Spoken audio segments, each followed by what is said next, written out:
This is a special edition of 17 News, celebrating Hispanic heritage. Sponsored by H.A. Sala, Torres Stallings, Strata Credit Union, the Kern County Hispanic Chamber of Commerce, and Anheuser-Busch.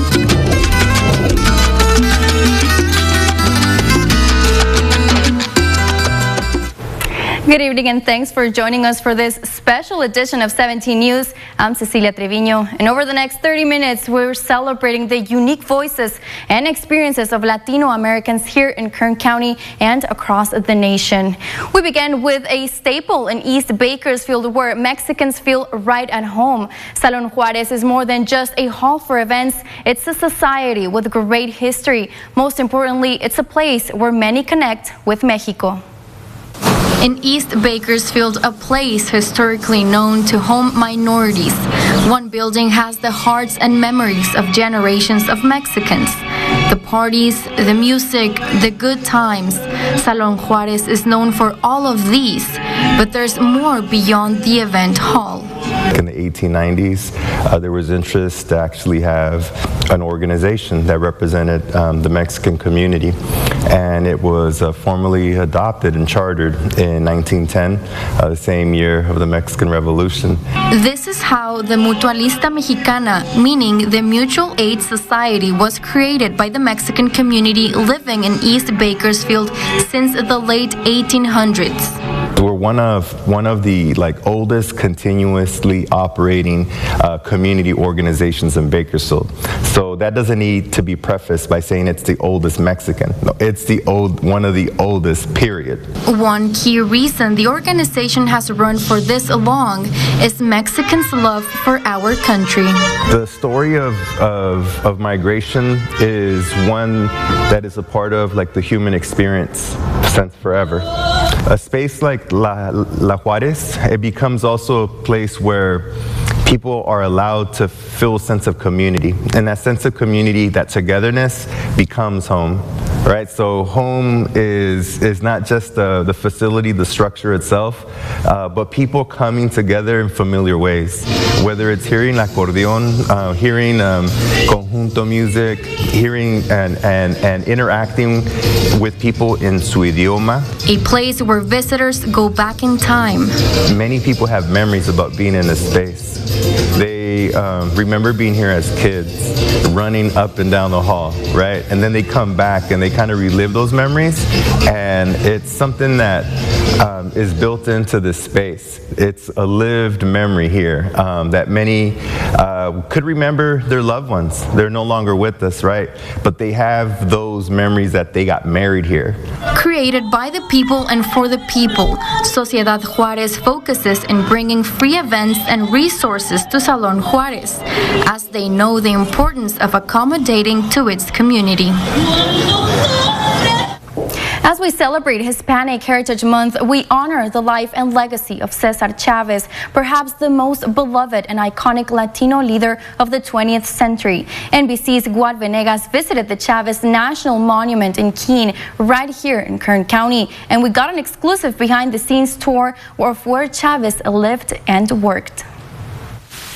All my life, I have been driven by one dream, one goal, one vision.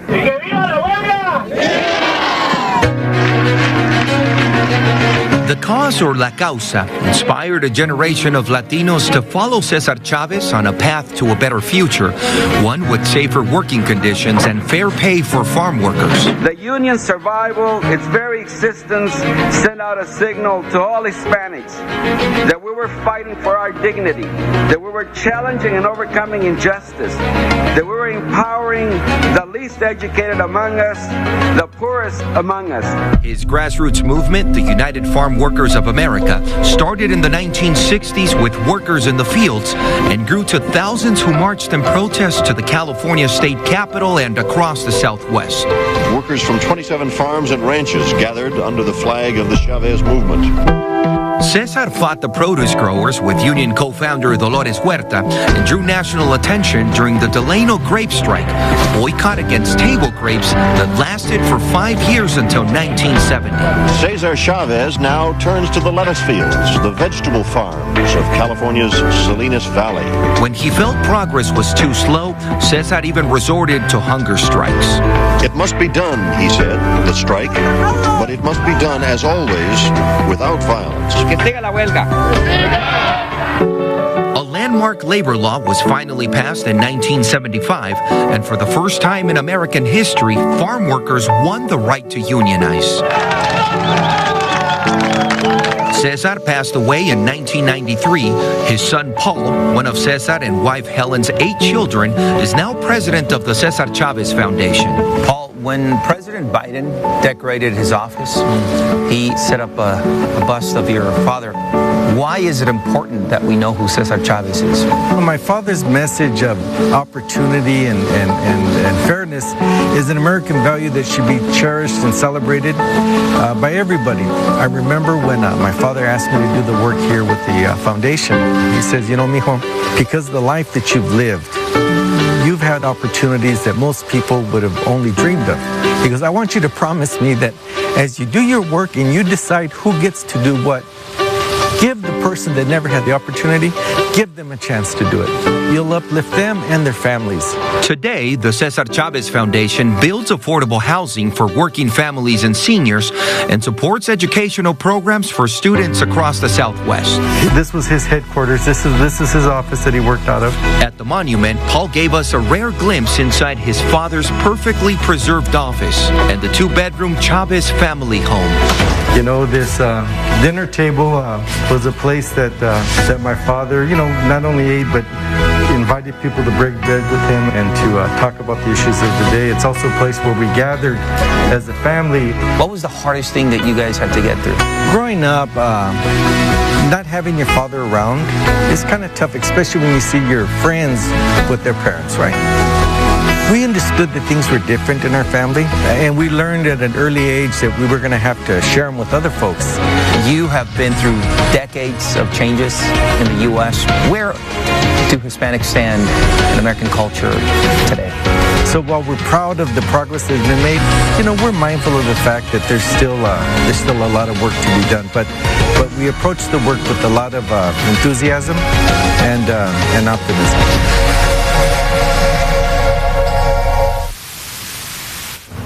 Still ahead on this special edition of 17 News, we're taking a look at an aspect of Latino culture that's often left out of the conversation. We're back in 2 minutes.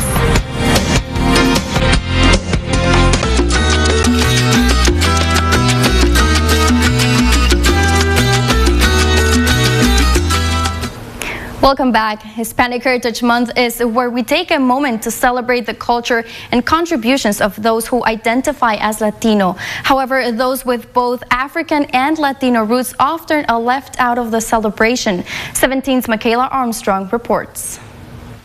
David Ortiz, Zoe Zaldana, Rosaria Dawson, Gina Torres, and the Queen of Salsa, Celia Cruz, are names that may come to mind when thinking of notable members of the Afro Latino community. Yet, California State University Bakersfield political science professor Ivy Cargile says representation still is lacking for a group that, according to a Pew Research survey, makes up a quarter of all U.S. Latinos. You hardly ever see Latinx folks.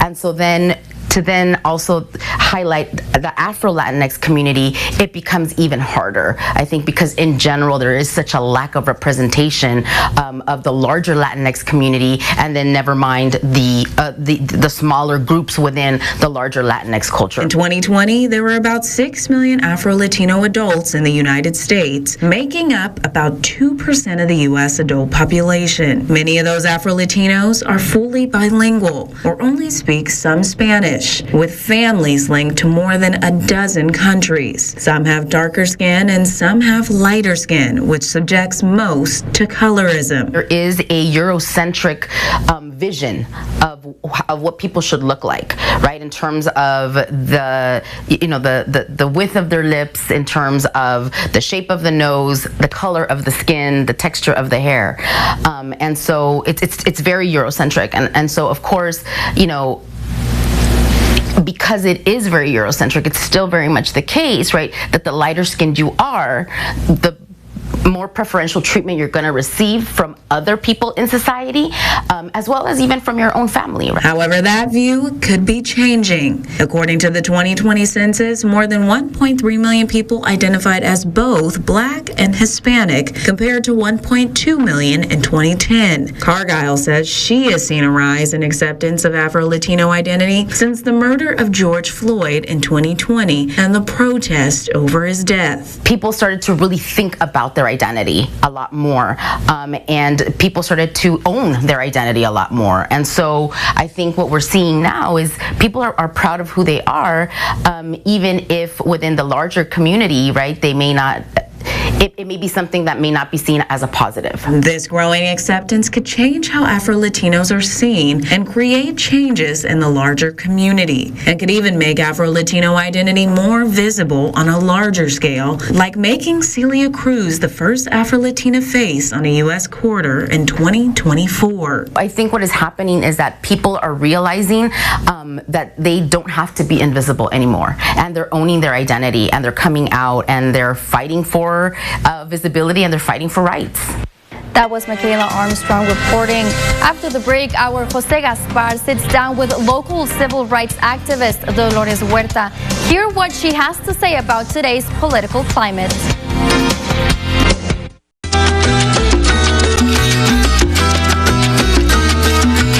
Welcome back to this special edition of 17 News celebrating Hispanic heritage. She's 93 years old and shows no signs of slowing down. Labor icon and civil rights activist Dolores Huerta is as active as ever. Best known as a co-founder of the United Farm Workers Union in Delano, Huerta has grown into national prominence. Jose Gaspar from our sister station Telemundo Valle Central has this story.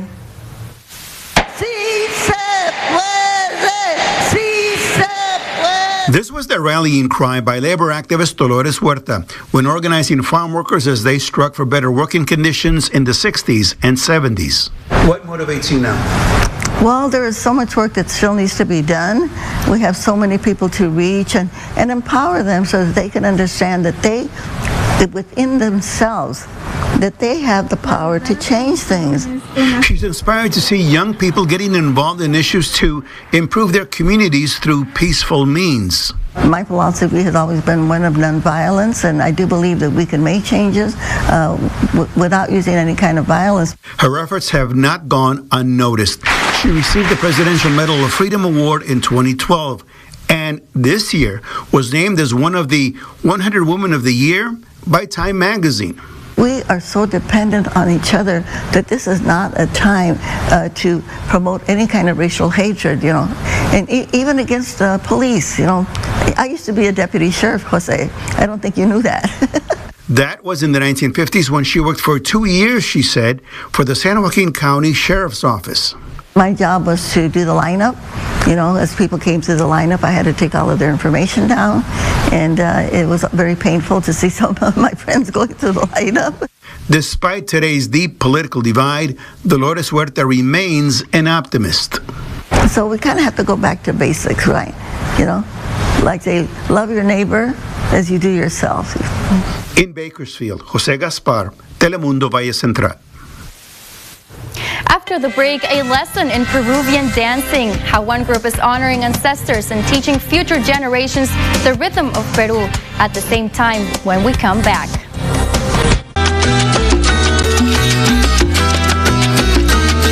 Welcome back. Immigrants embark on long journeys to build new lives in America, but it's the steps they take today that help them get into a good rhythm and carry on tradition wherever they go. Cue the music because Megan Healy taps into her South American roots to give us a lesson in Peruvian dancing. With every step and every beat. Every time that you hear something like is your heart beating, you know, okay, where is coming? The music ignites a fire. in Peruvians around the world, especially for President of the House of Peru, Claudia Newkirk. I have 2 kids, and it's very important for me to promote the same love to our culture with both of them, especially those are 2 boys, but they know every time, okay, they listen to music and say, okay, mom is ready to dance, so yeah. Eager to share her passion for Peru with San Diego, Claudia teamed up with dancer Connie Tenorio to form the house's first dance group. I can start teaching. I'm not a teacher, but I dance. So I started doing it in a parking lot. And then one Peruvian told another Peruvian and tell another Peruvian. Eventually, I got word of it. 2, 3, 4. So I had to make my Peruvian grandmother proud and give it a whirl. You'll learn a variety of Peruvian dances if you head to one of the lessons. And at the House of Peru, the performance group, also known as Elenco, they've been dancing here in San Diego for nearly 3 years. But some of these dancers have been dancing since they could learn to walk. Started since kindergarten all the way to high school, and that was something that it was part of the curriculum for every child over there to learn Peruvian dances, boys and girls. Dances like the Valicha from the mountain town of Cusco. It's kind of like a national anthem for Peruvians. The Valicha represents the true love. And the Festejo. Wrap around, 1. A dance from the coast, influenced by African culture when they came to Peru in the 17th century. I love Festejo because it's so, full of energy. And full of color from head to toe. And the shoes, they are from tires from the car. So we're trying to be very true to the culture so people know what it is. 1, 2. These are the ambassadors of our culture, honoring ancestors and teaching future generations the rhythm of Peru. Meeting these beautiful people give me the opportunity to, okay, I'm far away from Peru, but I'm here with, people that they share the same love to our culture. So that's beautiful. 2. Dancing in San Diego. Hey! I'm Megan Healy. And coming up, we're heading back to Kern County. We'll take you inside a downtown restaurant where the owner's Hispanic values earned her a loyal customer base. We're back after the break.